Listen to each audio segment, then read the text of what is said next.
బంగ్లాదేశ్ మాజీ ప్రధాని, Bangladesh Nationalist party అధ్యక్షురాలు బేగం ఖలీదా జియా 80 సంవత్సరాల వయసులో డిసెంబర్ 30వ తేదీన అపోలో ఆసుపత్రిలో చికిత్స పొందుతూ మరణించారు.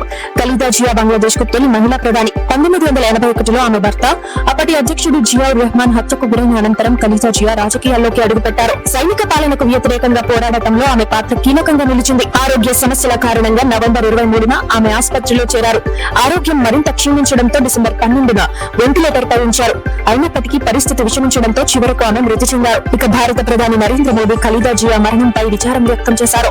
ఆమె కుటుంబానికి, బంగ్లాదేశ్ ప్రజలకు ప్రగాఢ సానుభూతి తెలియజేశారు. ఖలీదా జియా లేని లోటును ధైర్యంతో అధిగమించే శక్తి సామర్థ్యాలను ఆమె కుటుంబానికి ఇవ్వాలని ఎక్స్ వేదికగా ప్రధాని దేవుణ్ణి ప్రార్థించారు. బంగ్లా తొలి మహిళా ప్రధాని తన మాతృభూమి అభివృద్ధి కోసం, భారత్ బంగ్లా మధ్య సంబంధాల కోసం ఆమె చేసిన కృషి ఎప్పటికీ గుర్తుండిపోతుందని ప్రధాని పేర్కొన్నారు. ఈ సందర్భంగా 2015లో ఖలీదా జియాను కలిసిన నాటి ఫోటోలను మోదీ ట్వీట్ కు జత చేశారు. టీఎంసీ అధినేత్రి మమతా బెనర్జీ సైతం ఖలీదా జియా మృతిపై విచారం వ్యక్తం చేశారు. బేగం ఖలీదా జియా మృతిపై పాకిస్తాన్, చైనా దేశాలు సైతం తీవ్ర సంతాపం ప్రకటించాయి. బంగ్లాదేశ్ ప్రజాస్వామ్య రాజకీయాల్లో ఆమె కీలక పాత్ర పోషించారని, ఆమె రాజకీయ లెగసీ చిరస్థాయిగా నిలిచిపోతుందని ఇరు దేశాధినేతలు కొనియాడారు. ఖలీదా జియా జీవితం మొత్తం బంగ్లాదేశ్ కు అంకితం చేశారని పాకిస్తాన్ ప్రధాని షహబాజ్ షరీఫ్ పేర్కొన్నారు. ఆమెను పాకిస్తాన్ కు అంకిత భావం గల స్నేహితురాలుగా ఆయన అభివర్ణించారు.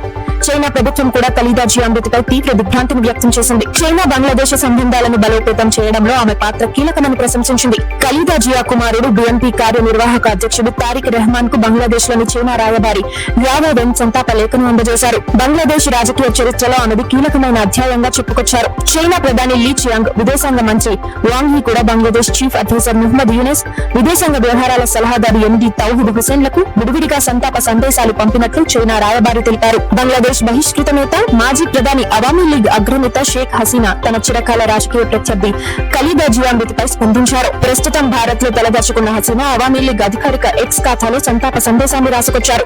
బంగ్లాదేశ్ తొలి మహిళా ప్రధానిగా ప్రజాస్వామ్య స్థాపన కోసం సాగిన పోరాటంలో ఖలీదా జియా సేవలు విశేషమైనవి.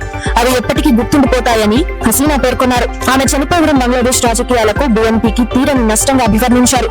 ఖలీదా జియా కుటుంబ సభ్యులకు, ముఖ్యంగా ఆమె కుమారుడు తారిక్ రెహమాన్, పార్టీ నేతలు, కార్యకర్తలకు ఆమె సానుభూతి తెలిపారు. ఈ కఠిన సమయంలో అల్లా వారికి ధైర్యాన్ని ప్రసాదించాలని ఆమె ప్రార్థించారు.